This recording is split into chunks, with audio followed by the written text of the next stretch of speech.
Must have had a good night's sleep last night because I woke up feeling really refreshed, ready for a really hard, strong day at it. And these learner calves, what I just learned on the teat feeder, are going really well. So I thought I'd start this video off with a quote of the day. And it goes, your intellect will get you so far in life, but it's your personality what will take you all the way. Now that's not my own quote, that's a quote I heard off the internet, but I thought that really sunk in. That's a real good quote. You want to really like embrace that and think of it when you're out talking to someone, when you're out like communicating and whatnot. I think it's an ongoing thing throughout your life you need to work on. And not necessarily have a really good sense of humour or whatever, but just be remembered by other people if you're like miserable or happy or whatever. I think just as long as you're remembered, I think that'll sink into other people. It is about -1, so pretty bloody cold. First job of the day, lifting a case. But I just woke up this morning. It's probably about 4:45 at the moment. Woke up, walked around the yard. This cow had a hard job to walk. Wonder what's going on. Thought she got a stone in her foot or whatever. But no, dermatitis. So that front foot there, got her in a crush, lifted her up. She's done. So hopefully she'll go on out now, go out of the grass, and we'll see how she gets on. Dermatitis is creeping about this year, so on these spring calving cows we never usually get dermatitis up here because they're not high yielding enough, they're quite low yielding, so like they sort of get over it, or like you get 1 or 2, but this year is quite bad, and the milk fever is quite bad too, so God knows what's going on, but that probably means they're going to give more milk. So what we will have to watch out for as we go in the spring is grass staggers, because we do get grass staggers quite bad on this farm. So we're going to put plenty of mag about this year and always have hay in the rack in the collecting yard to give them a bit of fibre. There we go. Because one problem will lead to another. Like usually when you get those sort of milk fever problems and all stuff like that, you're going to get a few others like grass staggers. And then the FDPs in the milk could probably be quite low too. Being organic, we do suffer from low FDPs like freezing point in the milk. So, and it's nothing to do with like putting water in a tank, it's to do with the cows eating lush green grass quite a lot of the time. So we'll have to keep an eye on all that. I think it's going to be one of these years, especially if we have like a hot like plume of weather come through and the grass really gets going like April time. It's Monday morning and I'm on the farm. Now I'm on the spring unit. It's usually start off down on the autumn unit, but we're way behind today, so I've had to come straight up here. Big day today. I've had a lot of calving tonight, 5 in the night, dragged out another 4 before we went home last night, so that gives us 9 already. We're going to have a few more calves, I think, just looking at them. Strawed down 1 shed so far, and we've swept up round their self-feed silage camp. But apart from that, we've got to drag those calves out, drive the dry case round, feed them, sweep them out, bed them down. Toby down on the all year round calving units, clean out all the dry cows today, so he's going to get on with that. That's quite a big job because we've been chucking a lot of barley straw in there and it's fluffed it up and built it up quite a lot. Here's Tim scraping up. Just scraping up the collecting yard. Then we're going to get a dry coast round and scrape them out. Parlour collecting yard here, all washed out. Emma hoses that out in the morning. That's the parlour switched off. Another 2 here while I just dropped out. Literally just dropped out. So we're going to put them in the calving shed, the cow and calf shed. Quite often put a cow in there what's going to calve. So this shed here, I think you've seen it a few times before. 1 there. Cow there getting ready to calve, we've just sorted out, and 3 calves over there, and we just got to get mothers round in a minute. They're just eating on a silage space where we've let dry cows round. So we're going to get a round and put them in here, and then they won't come out of this shed then until tomorrow morning. So we've done this last year. The cow stays with the calf for a whole 24 hours before milking, and then the calf 9 times out of 10 gets out and sucks colostrum and whatnot. Some of them don't, some of them have got to go in there and bag them, but the majority of them do, and the calves just seem to do better. Now a few of you say like, what are you doing that for? You ought to just take the calves off the cow straight away, and then it reduces Johnson out, and it probably does, and that's probably like, you know, better. But this, for management and easiness, this is a lot better, I find. The calves are just stronger, and then they go straight on a teat feeder and have colostrum, and they just do a lot better. And the cows seem to come in better too, and it does reduce milk fevers a little bit. Like, I'm not going to say it like it's sorted out, because we have got milk fevers this year, and we've had to do a lot of bottles and whatnot. But they are coming in well, the cows. Like they're coming in like nice and bagged up and milking well. So it, you know, it's either one way or the other, innit? So here we go. I'm just gonna pop them in a minute. Right, to show you some of our calf sheds. Right, so this time last year we'd already sold 80 bull calves. We had someone come in from far away, we were TB free, and they took on 80 bull calves. Now they had to sign a declaration saying that they weren't going to send them to slaughter and they were going to rear them. Now this year it's practically impossible to do that because we shut down with TB, and no one wants to take a Jersey cross bull calf like him and rear him up with like in a TB isolation unit. It's just not, you know, we just like, you couldn't even give them away. You'd have to pay someone to rear it for you. So we're keeping them, and this is what I got. We've got too many calves in the shed now, so we had to make some makeshift sheds. Now we got makeshift sheds like this all over the place. They're going to hold about 50 calves each. So that's one. This is another. Now you might say, why don't you get a polytunnel, or why don't you put a shed? It's such a short period of time, these calves. Before you know it, we're going to be over 8 weeks and we can get rid of the bull calves, so they'll go on, and then the dairy heifer replacements are going to go out and grind, and we've got 2 big 50 teat feeders what are going to do them out, like feed them out and grind, and it's like a lot better. But what we can't do at the moment is kick them out in the field because this farm is so exposed. You know, there aren't many hedges and there aren't many trees. It's a high up farm. It's like 650 above sea level, 650 foot. So we want to keep them in a bit longer, so we make these makeshift sheds. Like I said, you're talking like, I don't know, 4 or 5 weeks. So we could put another barn up, or we could you know, put a polytunnel up like a lot of people do. But it's you know, it's going to be empty for like 8 or 9 months a year, 10 months of the year at the most. And if we put another barn out, probably keep them in longer, then they go out in the field, and they'd be more skeptical to ticks and stuff like that, because that's another thing we got. That far off block what we took on, that's like 3 miles away, 500 acres, that is like red tick area down there. So that's another reason why you want to get these calves out quite quick, to get them out grazing, because they're grazing animals. We want them to eat everything off the floor with these animals, because that's what they're going to be doing most of their lives. So we make these sort of sheds just out of straw bales, and then when they go out we just use the straw bales. It does work really well actually, because they got an outdoor area and they got an indoor area for when you get the like bad weather and whatnot. Well, it's really cushy in here, nice and warm. So we've got a few round there, and we're just picking out the big strong ones to come out round. If we got 150 calf jackets, so we'll put them on if we got to, but they're doing all right at the moment. They get a lot of milk, and it's got to be well, some people don't feed hot milk, but we do. I think it does them good. So we feed them nice hot milk, and like really hot, you know. I really warm it up, so by the time we get around there it's just about cool enough for them to drink. I like it nice hot, really fills them up. So we're banging a lot of calves into these, and then before you know it, they'll be out and grind. So there was a bull calf there somewhere.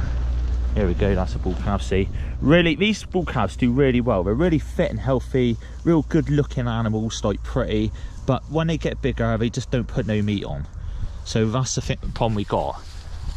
You know, look good at the moment. It's the best time to sell it really. But when you get to about 8 weeks, they don't really make a great deal, because like they're starting to show their true like what they're like. But they're really easy to look after. You know, they just do themselves well because they've got a bit of Jersey in them. But anything crossbred just don't really make the money. 2 weeks old is the best really. You get about 40 quid then a calf at 2 weeks old. But you know, you're talking at £10 when you get 8 weeks.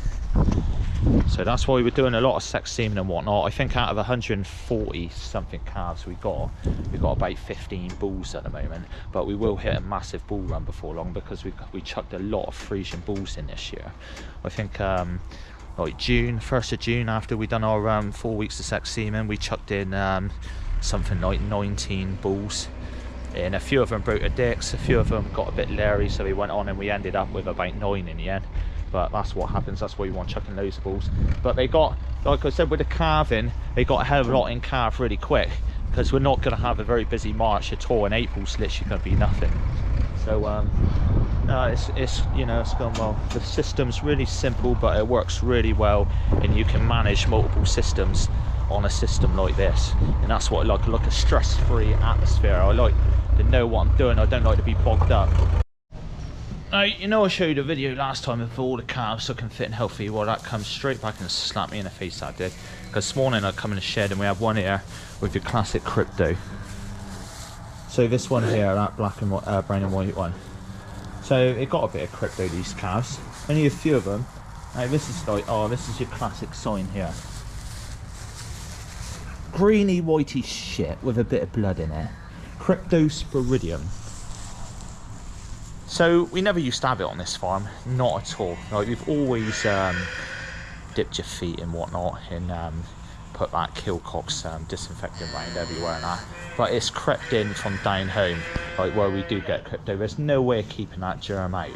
You know, you can buy security mad and it still creeps around.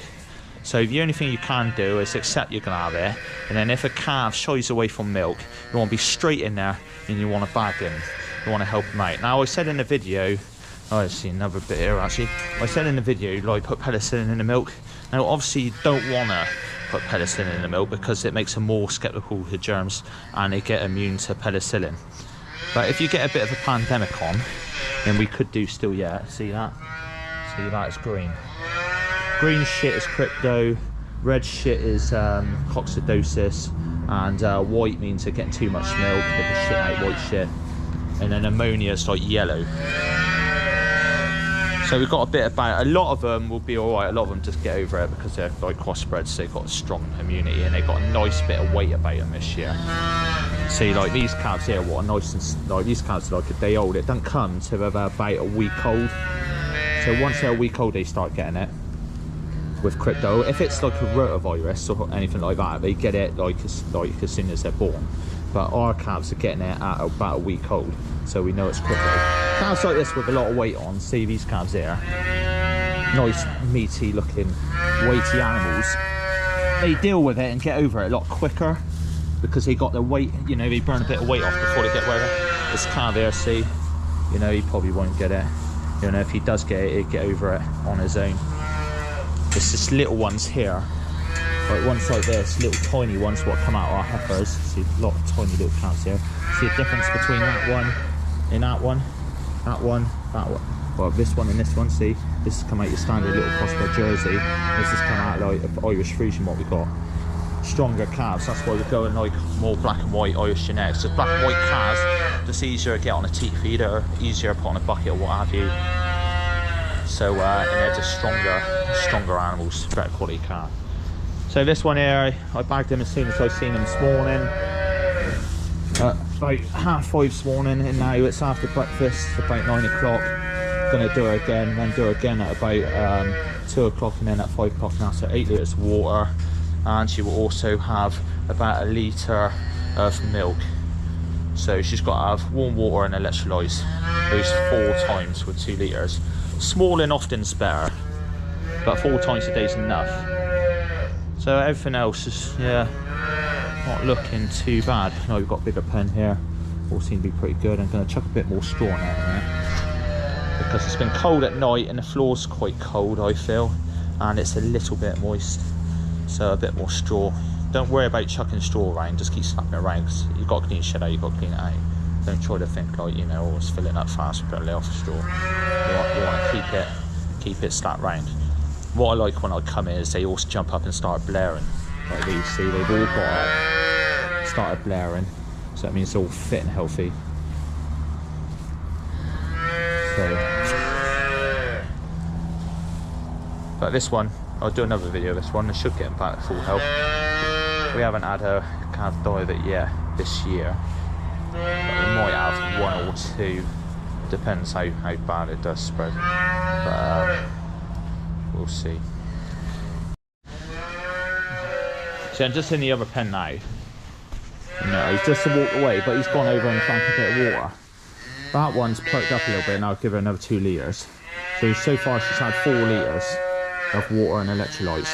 Waste of time injecting them because it doesn't help. You can give them Metacam for pain relief if you want. But it's crypto is a virus what goes, it's like a parasite what goes down her throat and attacks her stomach. Doesn't actually kill them, it's a dehydration what kills them, so you need to keep them hydrated. These calves here though, these are all over it. These won't get it now, so we can load these up on milk and they'll just get bigger and stronger and really healthy, ready to go outside. So that's what you want. We want them to go out real big and butch and strong, especially because it can be cold.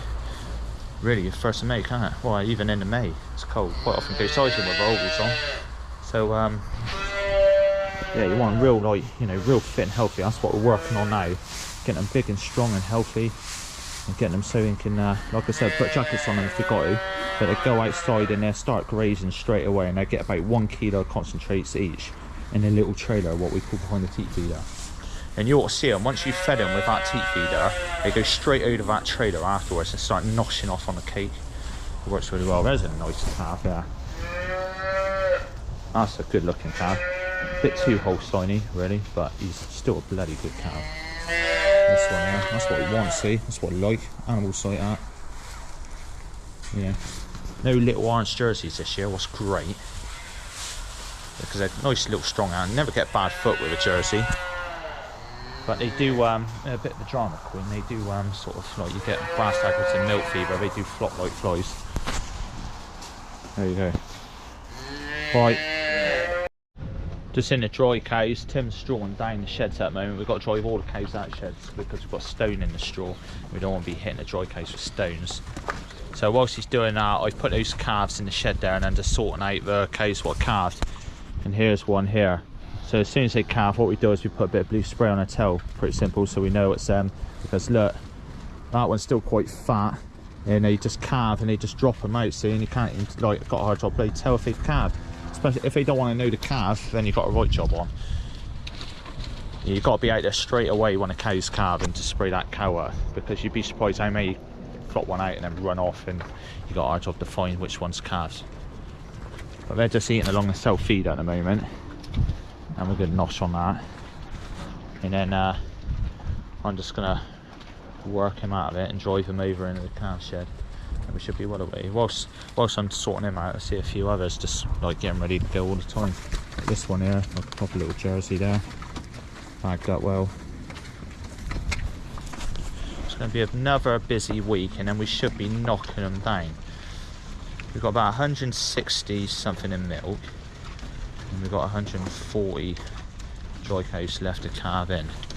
I can imagine it's slowing right up, and before long, and then we'll dribble like the last 50 or 60 all the way to, you know, 2nd week of April probably.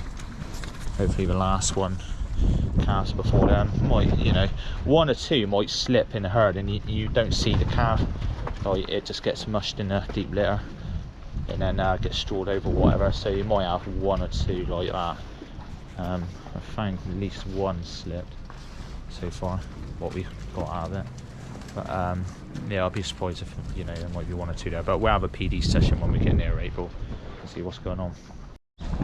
There we go, that is 7 cows and 7 calves sorted out. Tim's going to come alongside in a minute with what the bloody hell's going on there. Bit protective she is. She's not having none of it. Oi, calm down. The calf's there, not here. Get a bit of that now and again.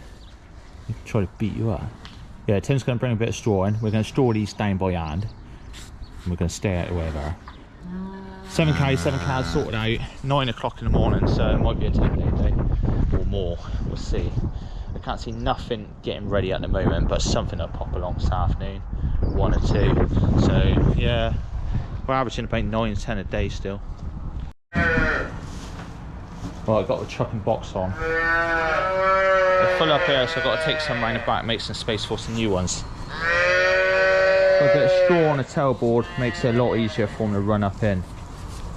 Right, these are really fit, so that's 5 there. I'll find a good 15. So nice big strong ones. Get right now. I'll start off with these though.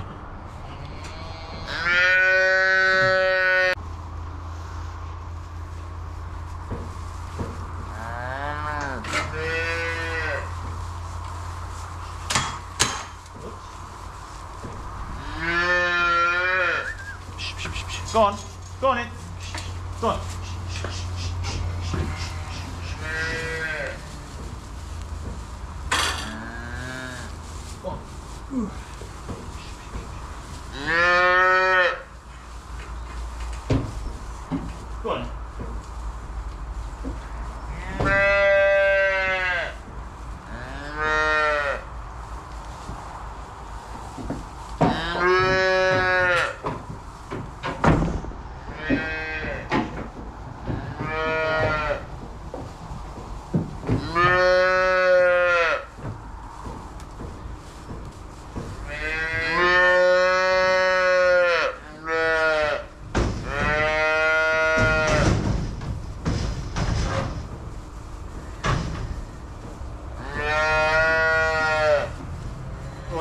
5.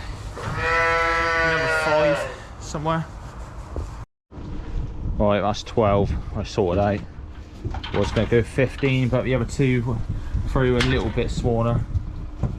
These all look pretty healthy.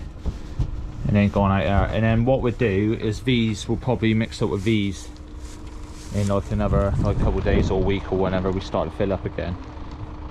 And then we'll start like, you know, consolidating the groups, because that'll be the groups what go out in the fields together. Because we'll either have one big group of like 100 and have 2 teeth feeders, one point the other, depends what sort of size they are, or we'll have 2 separate fields and 50 in each. But and we'll see what the weather's like too, because if it's getting wet in the gateways, it will be a little bit harder towing like 2 teeth feeders full of like you know, 400 litres each in each feeder out through the field. So see how it goes. Right, I've just got to put some hurdles on and I can let these out.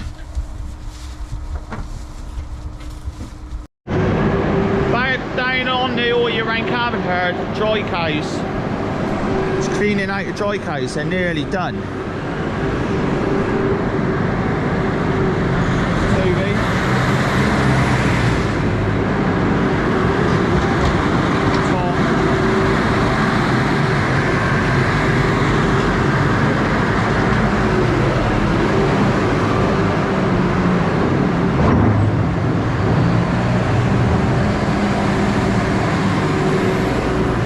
Do it, get 2 tractors on the go. That's a muck pile, that will sink a bit.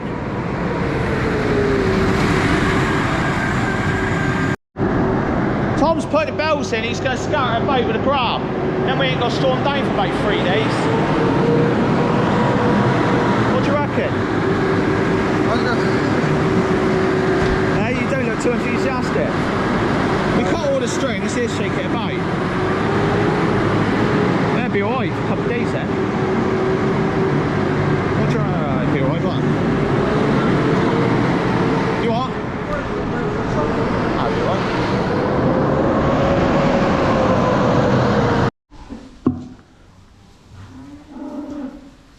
There we go.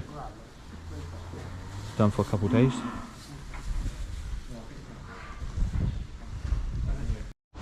Right, that's all the cows cleaned out, strawed down. We strawed down by hand because it's going to last a lot longer than blasting in with straw chopper.